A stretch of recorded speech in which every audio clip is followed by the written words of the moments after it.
What's going on, everyone? It's Marco here with CoatingLaunch, and I'm super excited to have a guest with me today. His name is Dustin from Bigfoots Concrete Coating. He runs an amazing coating business out of West Virginia, and part of the reason why we're here today is we want to talk about, the winter. The winter season, and concrete coating businesses can struggle going into the winter season. And specifically, we want to talk about how to winter proof your business. And if you're in an area where you might get snow or hail or rain or just more of a mild winter, then this video is for you. So welcome here to the video. Dustin, how you doing today? Hey, good, Marco. How are you? Good. It's been a great day so far. Super excited to have you on board here. And Dustin's been a client for over a year now here at CoatingLaunch, and he's been doing some amazing things, which I'm sure he's going to share about here in a little bit. And again, just kind of back to the main point here, as far as winter proofing your concrete coating business and that sort of thing. Before we dive deep into that, Dustin, can you share with the audience, like, how did you get started in the concrete coating business? How long you've been doing it and that sort of thing? Yeah, sure. So I got started in 2017. I got started with Elitecrete, went to a training. Wasn't doing coatings at that time at any sort of a level. I'm a general contractor by trade, so I have the licensing to do a lot more. I have chosen in these years since then to specialize and just stay in this arena because we've had so much success with it. So with our coatings now, we no longer use Elitecrete. We've bounced around a little bit kind of with what we like to use and what products we found work for us within our region. And that's kind of where we're at today. We use a little bit of a mix from different distributors. We're not just exclusive to one. We have different things that we purchase from different people. Good. And so you've been doing this for a minute now. Yes. How many crews do you have now? So currently we have 2 3-man crews. We're working on setting up a 3rd crew right now. And those crews pretty well work with each other. It's usually the same crews day in and day out. The same guys are working together day in and day out. Yeah. And you've been a client of ours for, time just flies. We're just talking about this for over a year now. And it's, I mean, it's almost election season, right? Election next month. How's your experience been as far as like marketing, that side of things? Yeah, it's been wonderful. I wouldn't say we were busy before we started with you guys. We were steady. And then, we went that direction and the floodgates opened. Almost, you could say, within 48 hours. The leads just slammed in and never really stopped. We're in a little bit of a lull right now, but it's nothing out of the norm from the past, just in this area. But it's been wonderful. It's been wonderful. Yeah. And you guys had, what was it, 1 crew last year? Yes. Yeah. When we started, we were just at 1 crew. Yeah. And these are 3-man crews. So it's not like originally two people per crew, but you have 3. So you're kind of knocking out these jobs a lot quicker. Yes. We do a lot of one-day installs. Not everything in our region can be a one-day install. We obviously, on this side of the U.S., and that's kind of what we'll get into with these basements, we have moisture to contend with here, as well as 4 seasons. So that creates challenges, and not every install can be a one-day install. Yeah. That makes sense. Okay, awesome. And so, just diving into some of the winter challenges. Yes. Winter can be tough for concrete coating, right? Certainly. Especially for coating businesses that are looking to dominate and keep their crews busy during the winter. It can be tough. So what are some of the biggest challenges you face in these winter months? Yeah, so it ebbs and flows every winter. It can be a little bit different. Some winters you can get those times where it's just super cold and blustery, and there's when it's 10, 12, 15 degrees, there's not a whole lot of garage floors you're going to be able to do. So you got to kind of course correct and be willing to get into the basements and some of those things, and some of the jobs, more commercial work. We do a lot more commercial work in the winter. I'm not exactly sure why the calls pick up here for commercial work. We don't necessarily do industrial work. I kind of stay away from that. But we are able to complete garage floors in the winter. We just handle them a little bit differently. Okay. So like some of the things we might do for a garage floor in the winter is like, even if we sell the garage floor with the apron, I might not do the apron that day. If it's too cold, we'll shut the door, score the floor. And then I might come back on another nice day and just knock the apron out and some polyaspartic chips and a top coat. And the floor's still sold. It's still in. We work with electric heaters, any kind of space heater we can get into the space. Work with the customer the night before, having them get a space heater on or two. I've dropped them off for some people in the past at their house to make sure that that space can be tempered before we get there, or at least brought up to temperature. So those are just some of the little things that we will do. Yeah. Okay. That's good. So you're doing garages throughout the winter, Yes. but you're just doing it a little bit differently. Yes. And that sort of thing. But you're right. There's going to be less buyers during the winter. There's just traditionally, right? More people are making decisions in the spring and the summer, right? Whereas in the fall and the winter, you're going to have less buyers, but obviously there's still people buying, right? There's still, as long as you're running sales estimates and you're providing a solution, you say you could do it and you could really do it, then why not? Right. Yep. Yeah, absolutely. So last winter was, it really was kind of bizarre. I mean, we had so many leads coming in last December. I mean, really, it was November, December, January. I know it's an election year, so it's a little bit funky. This year, I don't believe we'll be able to use this data and compare it to last year just because it is so different. But there are some things that we do. And if you would like, I can kind of talk about that a little bit with what I do in the community. Yeah. Before we get into that, it looks like we got a question here from Amanda. Amanda, it looks like she runs a company out of, I'm not sure exactly but she runs a home service and coating business.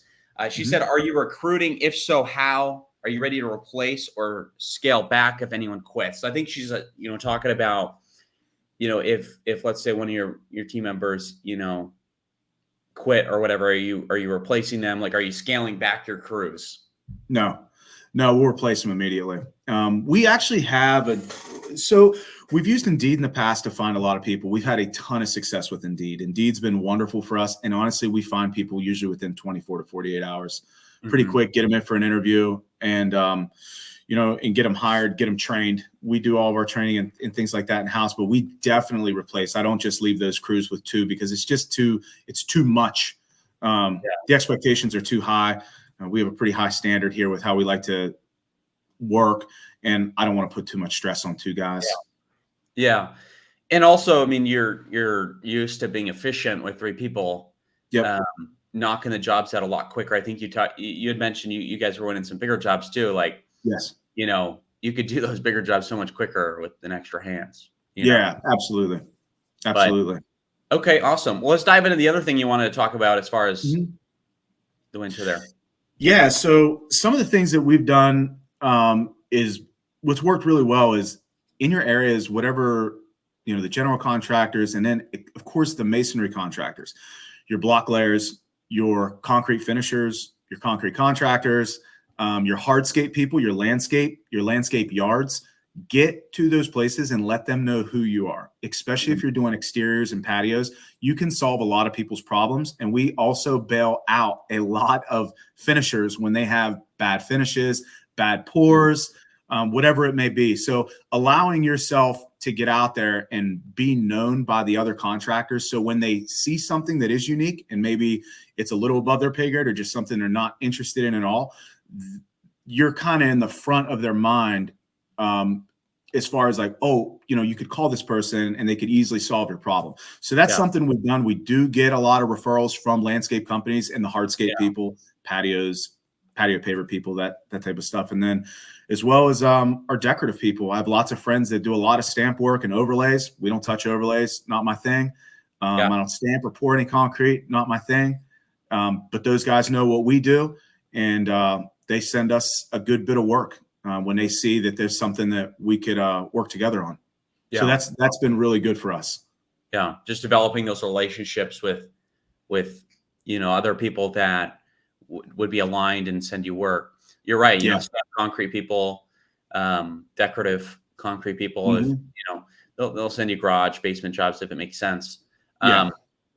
And then as far as like, because I know a big question people are asking me and just the industry as a whole right now is like, what do I do? Like garages are going to become harder to do. You can't do patios. You can't do driveways. You can't do carports. So like, what do I do? And so the specific items that I think you mentioned that you're going to be doing, I mean, obviously you guys are going to continue to do garages like you mentioned. Yep. Basements. If you're in an area that has basements, typically the Midwest and those areas have basements. I was just speaking to a client out of Georgia. They don't have a ton of basements there, but also their winters are not as crazy as your guys' winters. So it's like you should be able to do garages, right? Yeah. Yeah. So chances are, if you don't have basements, you should be able to do garages, but also interior floors, right? I mean, so I know not everybody does metallics, but like you could do interior floors, right? Sure. Oh, we do a lot of them. Dining rooms, things like that, right? Yep. Absolutely. Absolutely. Yeah. We don't so much. I'm not a big metallic person. I've had problems with them in the past. Again, it's one of those things. There's people out there that do beautiful work. I see it on all these Facebook pages and stuff. I like throwing chips. That's what the guys like doing. It's very easy for me to sell something that I know exactly what it's going to look like. And when I can hold it up to the customer and say, do you want it to look like this or like this? Feel like this or feel like this. And it just works. Sometimes with some of those systems, you don't always know the outcome unless you're, really skilled at what you do. And you can kind of get yourself in a bind. Yeah, no, absolutely. That's good. And the other thing I'd like to mention for folks listening is, commercial work becomes very popular in the winter because, there's just less people in these locations, and especially around the holidays. You talk about Thanksgiving and Christmas and the New Year's, when these commercial areas close down for work, that's when people come in and do the floors. And so, to prepare for things like that, you want to start marketing for commercial right now, whether that's polished concrete or commercial coatings like epoxy and polyspartics and things like that, even like urethane cement for commercial work. I'm going to share my screen here. Dustin, this is a client of ours. They're out of New York, and you can see here they're starting to prepare for the winter, right? So they're running commercial polished concrete ads. And when I tell you the leads that come in through these type of ads are, I mean, it's such low hanging fruit, because nobody else advertising for commercial. When there's nobody else advertising for commercial, I mean, you're the only person. People are still looking. General managers, building owners, landlords, general contractors, like these people are still looking for flooring businesses. Yeah. The other interesting thing that we found too, that it's been over the last handful of months, we seem to be getting calls for are from realtors. So we get a number of calls from, some of these larger realty companies that might have multiple properties that they're managing, buildings that they built, they're just renting out. And we're seeming to get into a number of those to where they're wanting their concrete, something done with it. So that could be another avenue as well to talk to your realtors, talk to those people. I mean, I definitely do talk to a lot of realtors now. I have a lot of them that are friends of mine, but it's been something that we've seen. It's been kind of a trend since early summer that we are getting a lot of calls from these people and coming in and fixing up their properties and their concrete around their properties. Yeah, no, that's a good idea.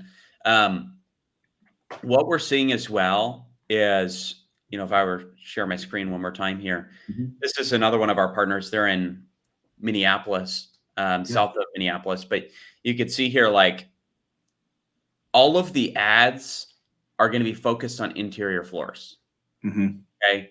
All of the ads that we create in the marketing, and if you're not, let's say you're not a client CoatingLaunch, that's fine. But with your ads, talk to your marketing company, make them make interior floor ads only at this point in time, because right now that's what people are going to make decision on is their garages, their basements, and interior floors, whether like metallics if you're doing metallics. And because what people see on the ad is what they click on and what they're wanting.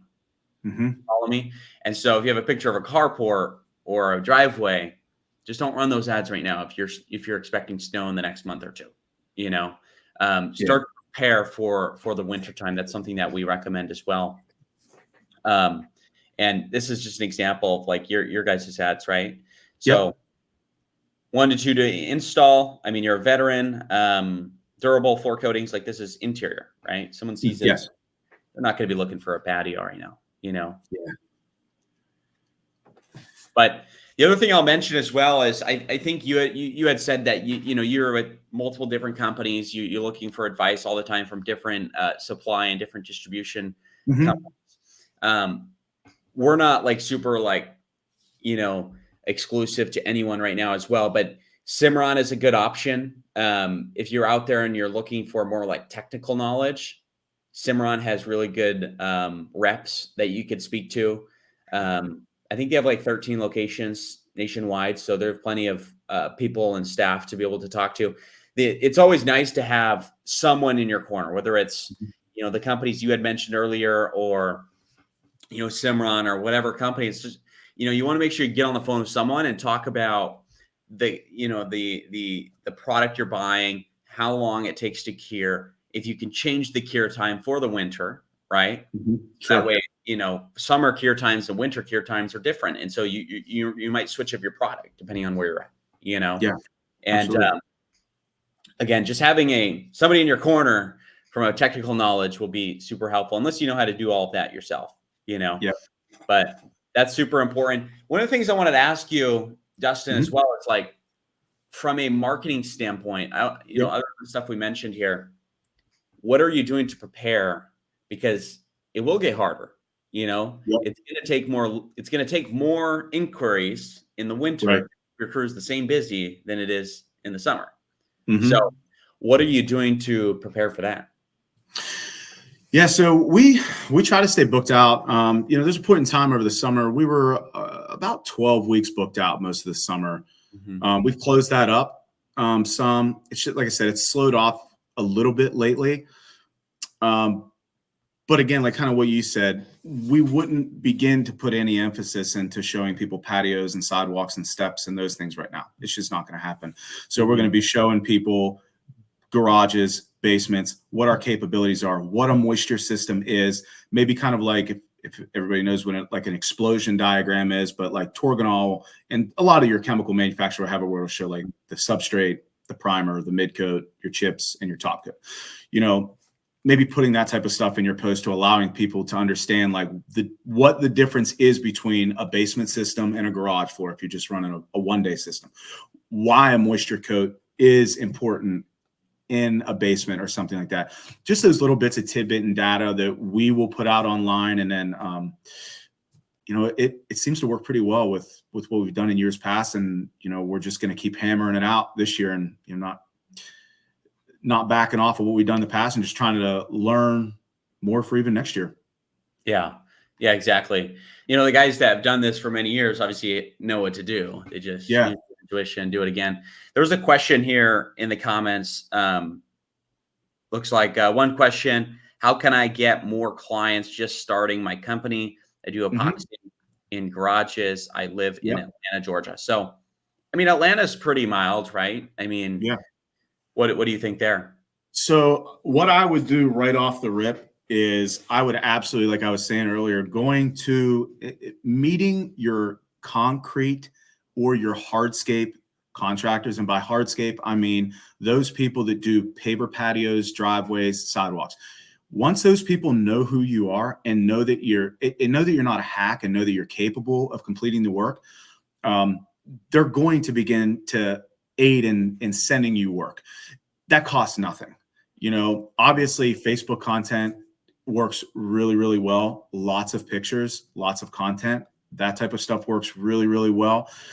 Pretty pictures and lots of pictures. And don't be afraid to post. Who cares what people think? We try to get as much content up as we can and just keep things on our page and keep it relevant. We also have a showroom though. It took me a little bit of time to get here. We do have a really nice building with where we're at right now. And we're in a prime location. We have a nice showroom. We have a nice office and a great office staff now as well.